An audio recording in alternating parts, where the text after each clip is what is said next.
ভারত পাকিস্তান হাত মেলায় না, ট্রফি বিনিময় করে না, ফটোশ্যুট হয় না, এই অবস্থা চলতে থাকলে কিন্তু এশিয়া কাপের ভবিষ্যৎ অন্ধকার। ক্রিকেটকে সবসময় বলি জেন্টলম্যান গেম বা ভদ্রলোকের খেলা, কিন্তু এবারের এশিয়া কাপে বিশেষ করে আমি যদি ভারত এবং পাকিস্তানের কথা বলি, তাদের বেলায় এই ভদ্রলোকের গেমটা কিন্তু আমরা দেখিনি। এর দায়টা আসলে কার? না, এর দায় দুই দলের।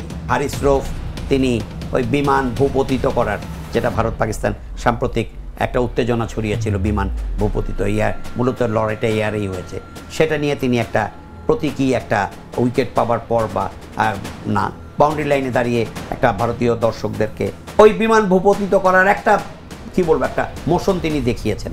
সেটা ভারতীয়দের ভালো লাগেনি, অনেক ক্রিকেট অনুরাগীও খুব ইতিবাচক চোখে দেখেননি। কিন্তু ভারতীয়রা যে পাকিস্তানি ক্রিকেটারদের সঙ্গে থ্রু আউট দ্য টুর্নামেন্ট তারা সৌহার্দ্য বিনিময় করেনি, হাত মেলায়নি এবং কোনো রকমের প্রেস কনফারেন্স হয়নি, ফটোশ্যুট হয়নি। ট্রফি নিয়ে সাধারণত আজকাল এটার যদিও মূল ভিত্তিটা হচ্ছে বাণিজ্যিক, যারা স্পন্সর থাকেন তাদের ব্যাপারটা, এটার ব্র্যান্ডিং এবং মার্কেটিংয়ের জন্য, এটার ক্রিকেটেও কোনো ব্যাখ্যা নেই।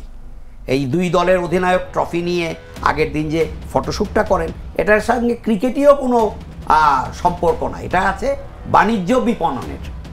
তো সেদিকটাও কিন্তু হয়নি। ট্রফি নিয়ে যেহেতু ট্রফিটা তো ধরতে হবে, পাকিস্তানের ক্যাপ্টেন এবং ভারতীয় ক্যাপ্টেন ট্রফি ধরতে গেলেও তো হাত টাচ করতে হবে। এটা একটা হাস্যকর ব্যাপার না যে হাত ছোঁয়া যাবে না কিন্তু বল করা যাবে, ব্যাটিং করা যাবে, মানে এটা আমি মানে কি বলবো, আমার কাছে মানে একদমই আমি খুব কি বলবো তিথি, আমি ভাষা খুঁজে পাচ্ছি না যে এখানে যা যা হলো খেলার নামে।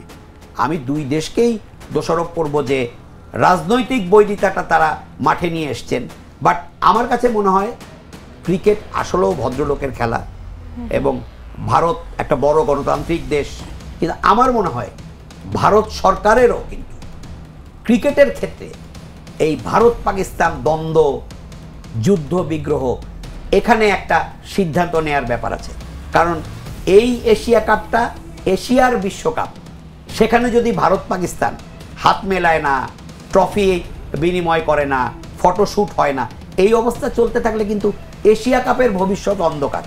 তো এশিয়া কাপের ভবিষ্যৎ অন্ধকার হলে বাংলাদেশের মতো শক্তি যারা নিজেদেরকে মেলে ধরার জন্য মুখিয়ে থাকে, আমরা যারা ভক্ত সমর্থক আছি, ক্রিকেট নিয়ে দু চার কলম লেখালেখি করি, আমরাও তো চাই এশিয়া কাপে বাংলাদেশ ভালো খেলুক। বাংলাদেশের মান যাচাইয়ের একটা বড় ক্ষেত্র, ওয়ার্ল্ড কাপের চাইতেও বাংলাদেশের এশিয়া কাপে ভালো করার একটা সম্ভাবনা থাকে। আমরা সেমিফাইনাল তো নাই, ফাইনাল খেলার আশা করি, যেটা ওয়ার্ল্ড কাপে করি না। তো সেই টুর্নামেন্টটা যদি বন্ধ হয়ে যায়, এটা তো বাংলাদেশের জন্যও কিন্তু খুব সুখকর খবর না।